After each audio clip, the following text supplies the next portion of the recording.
Hello दोस्तों, मैं विवेक कश्यप हाजिर हूँ आपके सामने अपने दूसरे वीडियो में, जिसमें हम समझेंगे कि भौतिक विज्ञान क्या है। ठीक है, तो चलिए शुरू करते हैं। जैसे कि हमें पीछे पढ़ लिया है कि विज्ञान क्या है, विज्ञान के कितने अंग हैं, हमें क्या पढ़ना है। ठीक है, अभी क्या अब हम इसी टॉपिक की बात करना स्टार्ट करते हैं, फिजिक्स यानी भौतिक विज्ञान। तो थोड़ा सा रिपीट एक बार थोड़ी चीजें, यानी इसकी उत्पत्ति हुई फिजिक्स से, जिसे कहते हैं प्राकृतिक विज्ञान। क्या कहते हैं? प्राकृतिक विज्ञान। ठीक है, आप लोग को ध्यान होगा तो मैंने वहां पे एक बात कह रही थी कि फिजिक्स के दो जनक पाए जाते हैं या दो जनक कहे जाते हैं। फिजिक्स के दो जनक कहे जाते हैं, तो आज वो हम जानेंगे कि किसे कहते हैं और क्यों कहते हैं। ठीक है, चलिए वीडियो को अंत तक जरूर देखें, आपको बहुत ही अच्छे तरीके से समझ में आ जाएगा। ठीक है, तो चलिए शुरू करते हैं। तो हम लोग जैसे कि विज्ञान के पार्ट पढ़े, 3 पार्ट होते हैं, उसी तरह भौतिक विज्ञान के 2 पार्ट होते हैं। कितने होते हैं? 2 भाग होते हैं। कितने भाग होते हैं? 2। कौन से? पहले एंशिएंट फिजिक्स, दूसरा मॉडर्न फिजिक्स। परेशान मत हो, इनको हिंदी में बता देते हैं। इसको कहेंगे, अगर एक तरीके से देखें तो इसको कहते हैं चिर सम्मत भौतिकी।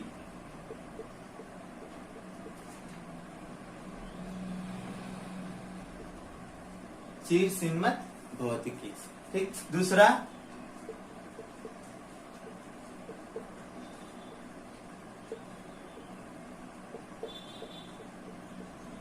आधुनिक भौतिकी। ठीक, पहला क्या था आपका? चिर सम्मत भौतिकी और आधुनिक भौतिकी। दूसरा यानी दूसरे को कहते हैं मॉडर्न फिजिक्स। ठीक है, तो बात समझ में आ गई। अब देखिए, पहले के बारे में समझते चलते हैं, इसके बारे में जानकारी लेके चलते हैं, क्योंकि आज हम समझेंगे कि भौतिक विज्ञान का विस्तार क्या है, इसके अंतर्गत हम किनका अध्ययन करते हैं। ठीक है, तो चलिए देखते हैं। चिर नाम से ही आपको समझ में आ गया होगा, और चिर का मतलब ही होता है प्राचीन। क्या होता है? प्राचीन। प्राचीन का अगर हम लोग थोड़ा सा पर्यायवाची देखते चले तो हमें मिलेगा कि चीर, प्राचीन। अब चीर यानी प्राचीन में अगर आप लोग अपने भाषा में कह लें तो पुराना यानी पीछे का। पुराना यानी पीछे का। ठीक है, तो कहने का मतलब हुआ कि ये हो गया आपका पुराना, यानी पुराना भौतिक विज्ञान। ठीक है, और दूसरा समझते हैं आधुनिक यानी वर्तमान। वर्तमान यानी वर्तमान में जो भौतिक हम देख रहे हैं, जो चीजें देख रहे हैं, वो वर्तमान भौतिक के अंतर्गत आते हैं। ठीक है, तब देखिए, अब आप सोच रहे होंगे कि कब ये पुराना हुआ, कब ये नया हुआ, कब ये पुराना हुआ और कब ये नया हुआ। तो आपको अच्छे तरीके से बता दें कि ये काम हुआ 1905 में, सन 1905 में। वो भी कब, ये भी हम आपको जानकारी दे देंगे, लेकिन सबसे पहले समझिए कि यह काम हुआ 1905 में। तो पहले आप सबसे पहले दिमाग में ध्यान रख लीजिए कि 1905 की इधर का जितने भी भौतिक विज्ञान थे, जो भी जैसे भी, तो वो किस में आते थे? एंशिएंट फिजिक्स यानी पुराने भौतिक विज्ञान में। और 1905 की इधर के जो भी आते हैं या अभी आ रहे हैं, वो आपके आ जाएंगे मॉडर्न। ठीक चलते हैं। ठीक है, इनके जनक हैं, जैसे कि हमने पीछे पढ़ लिया है, सर न्यूटन। Sir Newton. और इनके जनक हैं सर आइंस्टीन।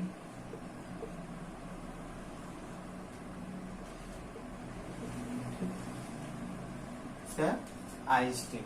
वैसे तो न्यूटन सर ने बहुत ही महान चीजें हमारे सामने लाई हैं भौतिक विज्ञान में, लेकिन सर आइंस्टीन के एक नियम ने इसको एक अलग ही रूप दे दिया। सर आइंस्टीन के एक प्रयोग ने और एक महान खोज ने क्या कर दिया? भौतिक विज्ञान को 2 पार्टों में बांट दिया। वो खोज था द्रव्यमान ऊर्जा समीकरण। वो क्या था? द्रव्यमान ऊर्जा समीकरण, यानी E बराबर mc²।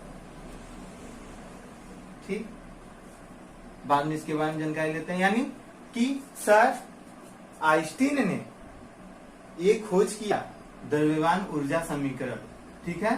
तो उससे भौतिक विज्ञान के 2 पार्ट हो गए, ठीक, समझ में आया। तो एक बार मैं फिर से रिपीट कर देता हूं कि फिजिक्स आपके 2 पार्ट में बटे हुए हैं, एंशिएंट फिजिक्स, मॉडर्न फिजिक्स, चिर सम्मत भौतिकी, आधुनिक भौतिकी, यानी प्राचीन पुरानी भौतिकी, यानी वर्तमान भौतिकी, यानी वर्तमान समय में जो आपका चल रहा है। सर न्यूटन, यानी ये स्टार्ट कब हुआ? 1905 में। 1905 की इधर की जितने भी आपके भौतिक विज्ञान है, आपके जितने भी विज्ञान दिखे हैं वो आपके मॉडर्न फिजिक्स में देखे हुए हैं, लेकिन उधर आपको क्या मिले हुए हैं? एंशिएंट फिजिक्स यानी पुरानी फिजिक्स, ठीक है। तो चलिए आगे देखते हैं, ठीक है। अब हम समझेंगे कि ऐसा क्यों हुआ, ठीक है। चलिए देखते हैं आगे।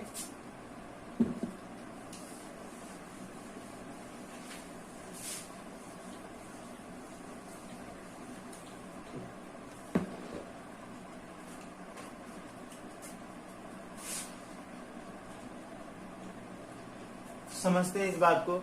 जब हमें एंशिएंट फिजिक्स मिलना स्टार्ट हुआ, यानी जो प्रारंभिक फिजिक्स था, हाँ एंशिएंट यानी प्रारंभिक फिजिक्स भी कह सकते हैं, ठीक है। प्रारंभिक में जो हमें फिजिक्स मिला तो उसमें हमको बताया गया कि जो द्रव्य और ऊर्जा है, जो द्रव्य है और जो ऊर्जा है, इनका कभी भी मिलाप नहीं हो सकता।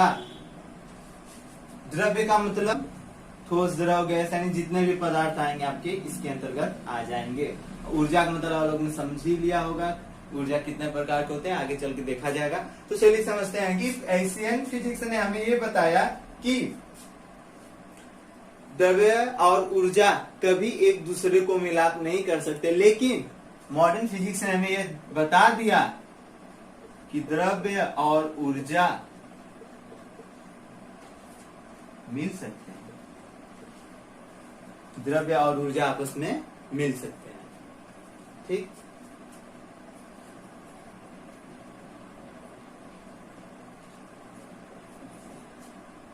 जिसके कारण से आज हमें फिजिक्स 2 तरीके से मिलती है। फिर से एक बार रिपीट कर देता हूं, 1905 सब लोग याद कर लें कि सन 1905 में के इधर आपको प्रारंभिक फिजिक्स मिली, या पुरानी फिजिक्स मिली, या प्राचीन फिजिक्स मिली, या चिर सम्मत फिजिक्स मिली, जो भी आप ध्यान में रख ले। और मॉडर्न फिजिक्स यानी हमें 1905 के इधर मिला। बताया कि सर आइंस्टीन के द्वारा जो द्रव्य ऊर्जा समीकरण निकाला गया, उसके वजह से हमें मॉडर्न फिजिक्स अलग मिल गई, यानी 2 फिजिक्स आपस में बढ़ गई, ठीक है। तो आगे समझते हैं कि इस फिजिक्स के अंतर्गत हम किन का अध्ययन करेंगे, इस फिजिक्स के अंदर हम लोग किसका अध्ययन करेंगे, ठीक है। चलिए आगे देखते हैं। जैसे कि आगे हमने पीछे पढ़ा कि भौतिक विज्ञान 2 प्रकार के होते हैं। पहला एंशिएंट फिजिक्स यानी प्रारंभिक फिजिक्स, यानी मॉडर्न यानी वर्तमान फिजिक्स, ठीक है। तो चलिए समझते हैं कि एंशिएंट फिजिक्स के अंतर्गत हमें क्या पढ़ने को मिलेगा। जैसे सबसे पहले हमें मिलेगा प्रकाशिकी, या इसके अंतर्गत हमें मिलता है प्रकाशिकी यानी लाइट, यानी लाइट संबंधी, प्रकाश संबंधी जितने भी आपके पास चीजें हो जाए, जैसे कि वेव, तरंगे, यानी तमाम प्रकार की, यानी लाइट के संबंधित जितनी भी आपको चीजें मिलेंगी सब आपको एंशिएंट फिजिक्स यानी प्रारंभिक फिजिक्स में ही मिलती हैं। दूसरा थर्मोडायनेमिक्स यानी उष्मागतिकी, यानी उष्मा के बारे में समझना, ठीक है। उष्मा के संबंधित जितने भी जानकारी होंगी हम लोग किसके अंतर्गत लेते हैं, एंशिएंट फिजिक्स के अंदर वो आते हैं, ठीक है। दूसरा मैकेनिक्स यानी मैकेनिकल, यानी मैकेनिकल वस्तुओं की जो भी जानकारी होती है उसको हम लोग किसके अंतर्गत करते हैं, यांत्रिकी, यानी यांत्रिकी इसके अंतर्गत आता है, यानी यांत्रिकी का एक रूप यानी किसके अंतर्गत आता है, एंशिएंट फिजिक्स के अंदर आता है, ठीक है। चौथा इलेक्ट्रोस्टैटिक यानी स्थिर वैद्युतीय, ठीक है।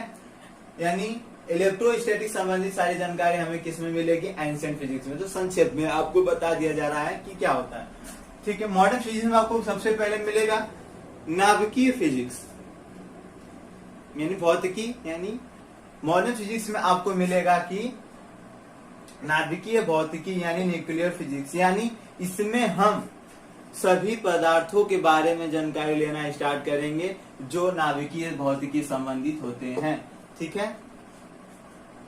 उसके बाद दूसरा इलेक्ट्रॉनिक संबंधित, यानी आपके आसपास जितने भी इलेक्ट्रॉनिक सामान है, सब आपको कहाँ मिलेंगे, इलेक्ट्रॉनिक में, यानी वो किसके अंतर्गत आता है, मॉडर्न फिजिक्स में आता है। ठीक है, तो चलिए देखते हैं।